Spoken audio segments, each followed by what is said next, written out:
It is only fitting that I have the honor of Eric Reed introducing me for this award. In many ways, my recognition would not be possible without our brotherhood.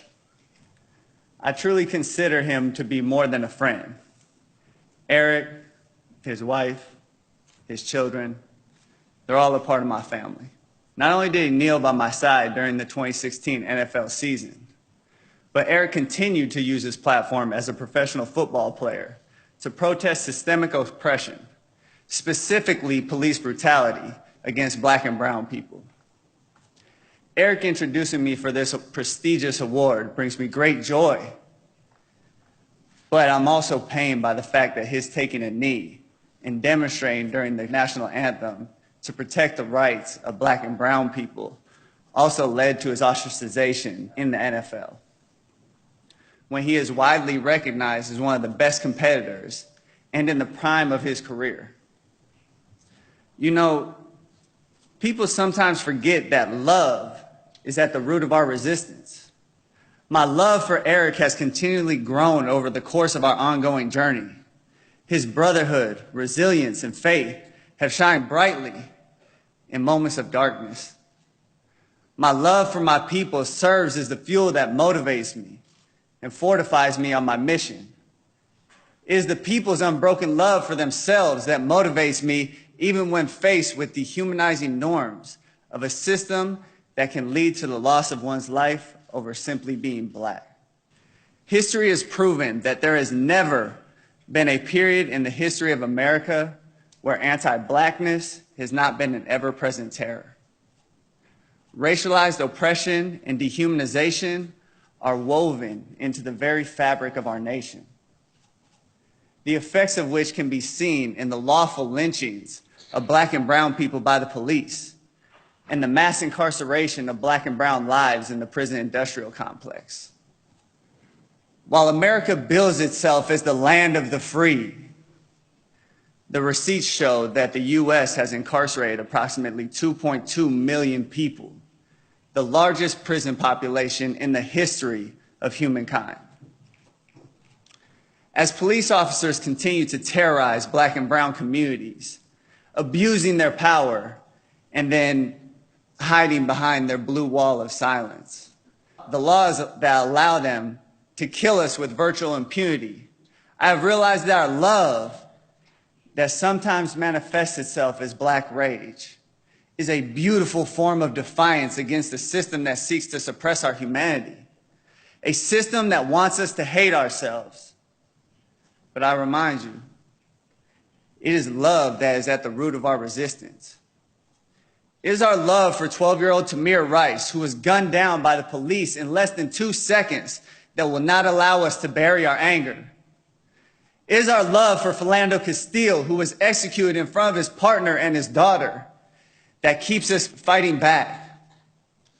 It is our love for Stephon Clark, who was lynched in his grandma's backyard, that will not allow us to stop until we liberate our people. Our love is not an individualized love. It is a collective love. A collective love that is constantly combating forms of racialized hate. Chattel slavery, Jim Crow, new Jim Crow, massive plantations, mass incarceration, slave patrols, police patrols.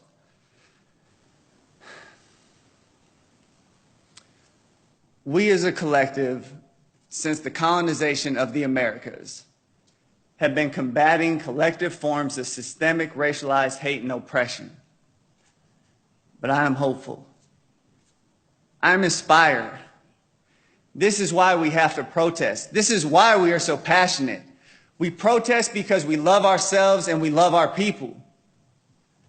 It was James Baldwin who said, "To be Black in America and to be relatively conscious is to be in a rage almost all the time." My question is, why aren't all people?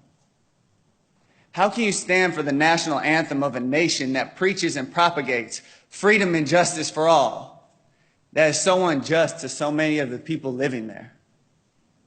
How can you not be in a rage when you know that you are always at risk of death in the streets or enslavement in the prison system? How can you willingly be blind to the truth of systemic racialized injustice? when Malcolm X said, "I'm for truth, no matter who tells it. I'm for justice, no matter who it's for or against.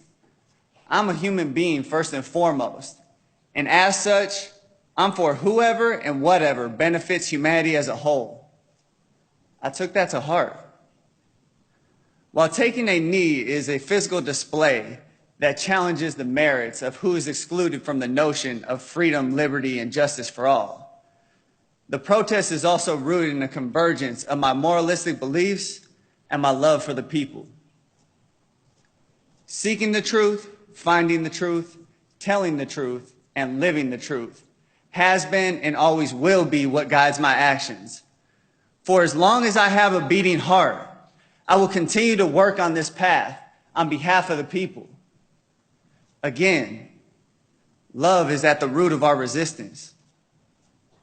Last, but certainly not least, I would like to thank Amnesty International for the Ambassador of Conscience Award. But in truth, this is an award that I share with all the countless people throughout the world combating the human rights violations of police officers and their uses of oppressive and excessive force. To again quote Malcolm X, when he said, "I will join in with anyone. I don't care what color you are. As long as you want to change this miserable condition that exists on this earth, I'm here to join with you all in this battle against police violence." Thank you.